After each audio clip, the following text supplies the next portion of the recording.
नमस्कार। आज हम सत्यनारायण कथा पर थोड़ी गहराई से बात कर रहे हैं। हाँ। हमारे पास जो जानकारी है वो इस जाने माने अनुष्ठान के कई पहलुओं को देखती है। ये है क्या, क्यों होता है और इसका क्या महत्व है, तो चलिए समझते हैं इसको। बिल्कुल। तो शुरुआत करते हैं कि ये कथा असल में है क्या। मूल रूप से ये भगवान विष्णु के खास रूप जिन्हें सत्यनारायण कहते हैं। सत्य के नारायण। हाँ, सत्य के नारायण, उनकी पूजा और उनकी कथा सुनने का एक तरह से धार्मिक विधान है। अक्सर लोग इसे घर में सुख, समृद्धि, शांति, इन सब चीजों के लिए करते हैं। हाँ, और ये नाम ही बड़ा दिलचस्प है, सत्यनारायण। इसमें सत्य यानी सच्चाई और नारायण मतलब सभी जीवों के पालनहार। अच्छा। तो ये भगवान विष्णु का वो रूप हुआ जो सच्चाई मतलब सच्चाई पर जोर देता है। तो ये एक तरह से सत्य का प्रतीक रूप है। बिल्कुल, सत्य का ही प्रतीक। अच्छा, तो फिर ये कथा कब और क्यों की जाती है, मतलब कोई खास मौके होते हैं? हाँ, देखिए पूर्णिमा और एकादशी जैसे दिन तो काफी शुभ माने ही जाते हैं इसके लिए। हाँ, सुना है। पर ऐसा नहीं कि सिर्फ इन्हीं दिनों में। जैसे घर में कोई अच्छा मौका हो, शादी ब्याह या बच्चे का जन्म हुआ या नया घर लिया, गृह प्रवेश। हाँ, गृह प्रवेश या कोई नया बिजनेस शुरू किया, इन मौकों पर भी करते हैं। अच्छा। और कई बार लोग तब भी करते हैं जब लगता है कि जीवन में मुश्किलें कुछ ज्यादा ही आ रही हैं, या फिर बस अपनी श्रद्धा से किसी भी दिन कर सकते हैं। मतलब फ्लेक्सिबिलिटी है इसमें। हाँ, काफी। तो सिर्फ समय ही नहीं, शायद करने का तरीका भी खास होता होगा। बिल्कुल, इसका एक विधान है पूरा। भगवान सत्यनारायण की तस्वीर या मूर्ति रखते हैं, फिर पंचामृत बनता है, दूध, दही, घी, शहद, शक्कर मिलाकर, और एक खास प्रसाद होता है, सूजी का हलवा या शीरा जिसे कहते हैं। हाँ, वो तो बहुत आम है। हाँ, वही। पूजा की शुरुआत संकल्प से होती है कि हम ये पूजा क्यों कर रहे हैं। फिर पूजन होता है और उसके बाद सबसे जरूरी हिस्सा कथा सुनना। कथा सुनना, इसमें वो 5 अध्याय होते हैं ना? हाँ, बिल्कुल, 5 अध्याय होते हैं और आखिर में फिर आरती होती है। अच्छा। ये जो 5 अध्याय है ना, ये असल में कहानियां हैं जो भगवान की महिमा बताती हैं, और ये भी कि सच के रास्ते पर चलने से क्या होता है, क्या फल मिलता है।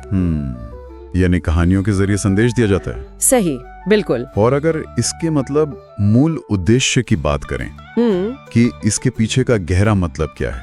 देखिए, जो जानकारी है उसके हिसाब से तो ये कथा जीवन में सच्चाई, विश्वास और सब्र, धैर्य रखने की प्रेरणा देती है। हाँ, और बड़ा लक्ष्य तो यही है कि भगवान विष्णु की कृपा मिले ताकि दुख, गरीबी, परेशानियां ये सब दूर हो।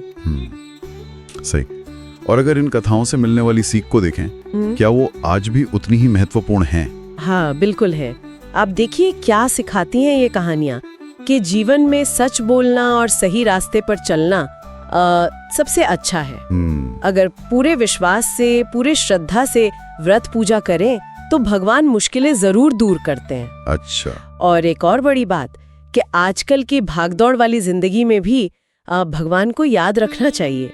सच्चे मन से याद करने वाले को फल मिलता ही है। यानी श्रद्धा और सच्चाई पर बहुत जोर है। हाँ, ये कुछ मुख्य संदेश हैं जो इन कहानियों से साफ नजर आते हैं। अब आते हैं उस बात पर जिसकी चर्चा अक्सर होती है, इसके फायदे क्या हैं? क्या लाभ मिलते हैं? हाँ, फायदे तो कई गिनाए जाते हैं, जैसे कि घर में सुख शांति आती है, समृद्धि बढ़ती है, परिवार में अगर कोई कलह वगैरह है तो वो खत्म होती है, मन की इच्छाएं पूरी होती हैं, ऐसा मानते हैं। अच्छा। काम धंधे में, नौकरी में सफलता मिलती है और दुख दर्द से, कष्टों से मुक्ति मिलती है।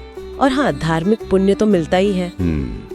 ये तो हुए सांसारिक लाभ। हाँ, पर ये सिर्फ बाहरी चीजें नहीं है, इसका असर मन पर भी माना जाता है, जैसे मानसिक शांति मिलना, घर में एक पॉजिटिव माहौल बनना। हाँ, पॉजिटिव एनर्जी जिसे कहते हैं। बिल्कुल।